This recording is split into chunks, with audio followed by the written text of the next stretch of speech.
Hi, my name's Maree. I'm married with 3 children. I work here at the Mustard Seed Bookshop and with my husband, ATEF, and love the work. I grew up in the 70s in a Catholic but pretty wild upbringing, all the whole thing, sex, drugs and rock and roll, and wasn't heading in a good direction until Jesus came and totally changed my life overnight.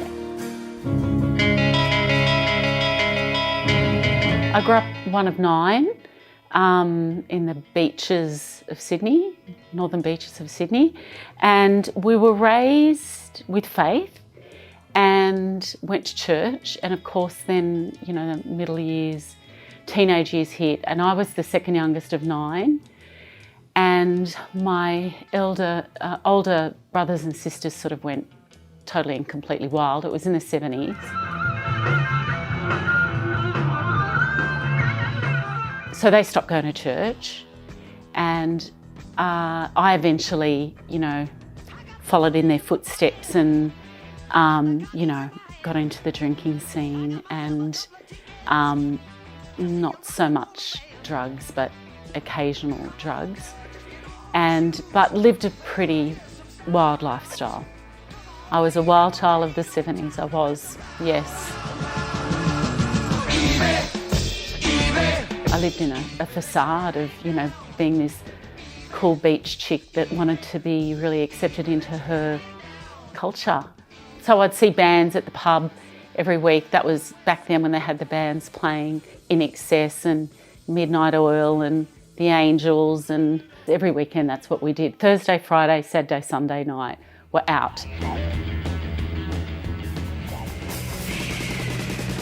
Most people in my family had stopped going to church, but I always went to church. And I would, you know, sometimes I was drunk, sometimes I was stoned, but I would go to church, and I was sincere as well. I was searching, I was asking God to help me. And I remember going to him and saying, please God, get me out of this situation. I met a guy starting to be a priest. He invited me to this youth rally. Some of the women, their faces just glowed, and there was something other in them. I want what they've got. I remember praying a prayer, Jesus, I want to lay my life down to you. I want to surrender my life to you. And then I remember the fellow who was a lay preacher was speaking, and he said something like, all you have to do is cry out for God to save you, for help. And so I did. I knew that it meant letting go. And that was a big thing, because I knew that I was having to let go and surrender my friends, my lifestyle, and my ego, ultimately. I had this most incredible encounter with God. And I mean, no one had really ever told me that you could encounter him. And I remember the next day waking up, everything was brighter. Everything was brighter. It was like I had new eyes. I realised later that, you know, St. Augustine experienced this, so many of the saints experienced this period of time of like a honeymoon where like, it was like I'd fallen in love.